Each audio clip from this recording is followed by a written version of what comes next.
ያገኘነው በረከት አለ። ያ ካገኘነው በረከት የመጀመሪያ ምንድነው? የዘላለም ሕይወት። አሜን። የዘላለም ሕይወት እንዲህ ሲባል ቀላል ይመስላል አይደል?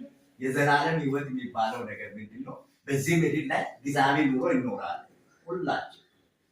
ከዛ በኋላ በእጅ ባልተሰራው ህንፃ ላይ ለዘላለም ድህነት በሌለበት በሽታ በሌለበት የተማረ ያልተማረ ሰው ማይባልበት ስፍራ ጌታን ከበን ለዘላለም ከስቃይ አመልጠን ዘላለማዊ ሕይወት የምናገኝበት እድል አለ።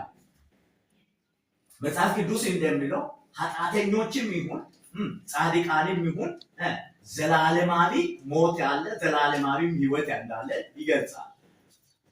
እነዛ ደግሞ ኢየሱስ ክርስቶስን ቀለል ያደረጉ የመስቀሉን ኃይል እንደ ሞኝነት የሚቆጥሩ ሰዎች ወደየት ነው የሚሄደው? አድራሻቸው ወደ ሲኦል፣ ወደ ስቃይ ቦታ። እዛ ሲሄዱ ምንድን ነው የሚገባቸው? ለዘላለም የተዘጋጀው ለእነሱ ምንድነው? ቅጣቱ የባህር ዲን እሳት ነበር። በዛ እሳት ውስጥ ምን ይሆናል? ሁሌ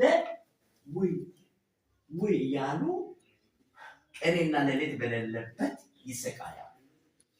እኛ ግን ለዘላለም አዳኛችን የመስቀሉ ኃይል ከበን በዝማሬ አገልግሎት ሆነን ለዘላለም ከእርሱ ጋር እንነግሳለን። አሜን። ስለዚህ ጌታችን ኢየሱስ ክርስቶስ በመስቀሉ ኃይል የከፈለልን ምንድነው? ከዛ የምናገኘው ነገር ምንድነው? የዘላለም ሕይወት። ቃሉ እንደሚለው ዮሐንስ ወንጌል 3:16 በእርሱ የሚያምን ሁሉ የዘላለም ሕይወት እንዲኖረው እንጂ እንዳይጠፋ ምኑን እግዚአብሔር አንድ ልጁ እስኪሰጥ ድረስ ዓለሙ